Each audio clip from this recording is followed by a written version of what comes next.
8.1 पहला क्वेश्चन कहता था आपका कि एक समकोण त्रिभुज है ABC जहां कोण B पर समकोण है। कहां पर समकोण है? B पर। तो ये आपने आकृति बनाई ABC समकोण बना दिया B को।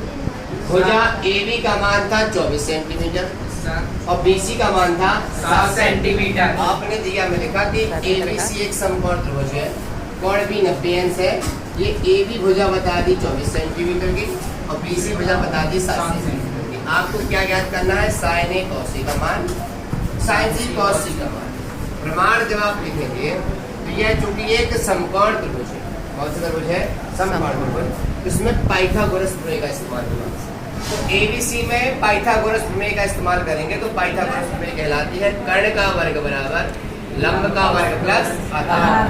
कर्ण आपकी AC है, ये भुजा समकोण के सामने वाली कर्ण कहलाती है, ये वाली आधार कहलाती है और ये भुजा वाली जो जमीन के ऊर्ध्वाधर वो लंब कहलाती है, जो जमीन में बिछी हुई है वो आधार, और जो दोनों को मिलाए या समकोण के सामने हो क्या कहलाती है?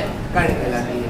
तो AC आपकी कर्ण हुई, BC आपकी लंब है और AB आपकी आधार है। मान लिख दिया आपने, BC का मान 7 आपको प्रतिदान में दी गई थी मान वैल्यू और AB का मान 24 दिया गया था। वर्ग कर दिया तो 7 का वर्ग 49, 24 का वर्ग 576। जोड़ने पर क्या हुआ हमारा? 600। तो AC का मान क्या आ गया? 600 का वर्गमूल क्या आ गया आपका? AC का मान 25। अब आपको साइन A का मान निकालना था। तो साइन A का मान भुजाओं के अनुपात में ज्ञात करना था। तो साइन A की भुजा अनुपात में होती है लंब बटा कर्ण। लंब है अपनी BC और कर्ण है अपनी AC। BC का मान था 7 और AC का मान क्या मिला है?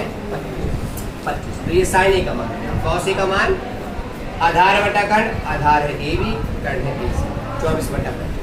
अब दूसरे नंबर में जो ये साइन C और cos C निकालना है, इसके लिए आपकी ये दोनों भुजाएं लंब और आधार आपस में परिवर्तित हो जाती है, क्योंकि जहां पे भी आप कोण का बिंदु देखोगे, जो कोण निकालना होगा, जैसे यहाँ पे A कोण निकालना है, यहाँ पे कौन सा कोण निकालना है? C।